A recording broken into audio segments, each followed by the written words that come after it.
কামারহাটি পুরসভার 14 নম্বর ওয়ার্ডের দক্ষিণেশ্বর মে দিবস কলোনির বাসিন্দা ছিল অপূর্ব ঘোষ। ইঞ্জিনিয়ারিং পাশ করলেও অপূর্ব এলাকায় ফলের ব্যবসা করত।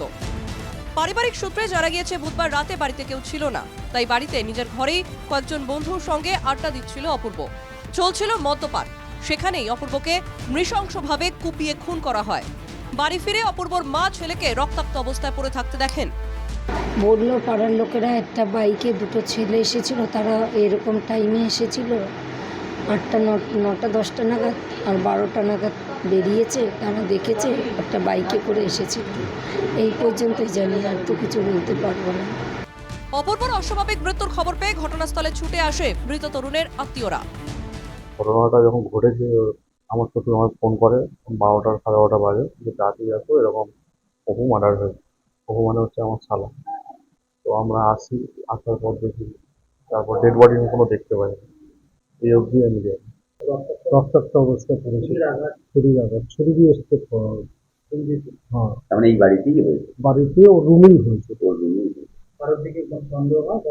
না না, সেরকম আমাদের কোনো আইডিয়া নেই, কারণ আমি ফালতু বলে তো লাভ নেই। অপূর্বর খুনিদের সন্ধান পেতে পুলিশ এলাকায় সিসিটিভি ফুটেজ খতিয়ে দেখছে। সিসিটিভি ফুটেজের দুই যুবককে মোটর বাইকে করে অপূর্বর বাড়িতে ঢুকতে দেখা গিয়েছে। যদিও সিসিটিভি ফুটেজের সত্যতা যাচাই করেনি এনকেটিভি বাংলা।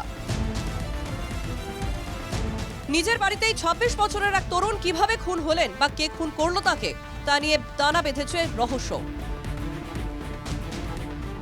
নিজেরা নাকি ঘরে মদের আসর বসিয়েছিল, তারপরেই এই ঘটনা ঘটেছে। এটা শোনা, পুলিশ বা ঢুকে পুলিশ ভেতরে যেরমভাবে ডেকেছে, তাদের মধ্যে থেকেই কেউ যারা যারা এখানে ছিল এই আসরে, তারাই নাকি মার্ডারটা করেছে। এবার আমাদের পক্ষে কি করে সম্ভব, কারো বাড়িতে কেউ যদি আসে, সেটা দুষ্কৃতী না তার বন্ধু, তাহলে তো আমাদেরকে তার প্রত্যেকে বাড়িতে ঢুকতে গেলে আগে আমাদের থেকে পারমিশন নিতে হবে। সেটা সম্ভব? মানুষ সেটা মানবে? এলাকায় এক তরতাজা যুবকের খুনের ঘটনায় দক্ষিণেশ্বর এলাকায় চাঞ্চল্য ছড়িয়েছে। মৃত্যু রহস্য উদ্ঘাটনে তদন্ত শুরু করেছে দক্ষিণেশ্বর থানার পুলিশ। উত্তর 24 পরগনা থেকে মিন্টু চক্রবর্তীর রিপোর্ট, এনকেটিভি বাংলা।